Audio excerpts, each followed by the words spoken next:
ലാ ഇലാഹ ഇല്ലല്ലാഹ് മുഹമ്മദുർ റസൂലുള്ളാഹ് എന്ന വിശ്വാസത്തിലായി ജീവിച്ച് അതിലായി മരണപ്പെടാനുള്ള തൗഫീഖ് ഞങ്ങൾക്ക് നീ നൽകണേ അല്ലാഹ്.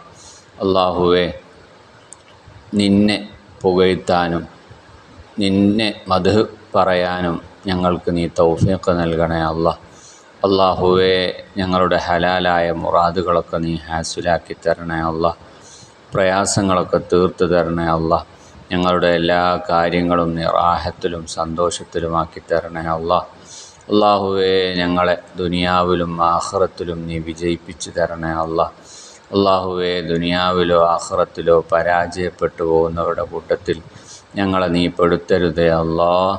റബ്ബന ആതിനാ ഫിദ്ദുനിയാ ഹസന വഫിൽ ആഖിറതി ഹസനതൻ വഖിനാ അദാബന്നാർ. റബ്ബന തഖബ്ബൽ മിന്നാ ഇന്നക അൻതസ് സമീഉൽ അലീം വതുബ് അലൈനാ ഇന്നക അൻതത് തവ്വാബുർ റഹീം. ആമീൻ ആമീൻ ബിറഹ്മതിക യാ അർഹമർ റഹീമീൻ ബിബറകത്തി സ്വല്ലല്ലാഹു അലാ മുഹമ്മദ് സ്വല്ലല്ലാഹു അലൈഹി വസല്ലം.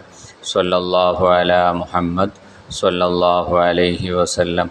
അല്ലാഹുമ്മ സ്വല്ലി അലാ മുഹമ്മദ് യാ റബ്ബി സ്വല്ലി അലൈഹി വസല്ലം. വസല്ലി അലാ ജമീഇൽ അംബിയാഇ വൽ മുർസലീൻ വൽഹംദുലില്ലാഹി റബ്ബിൽ ആലമീൻ.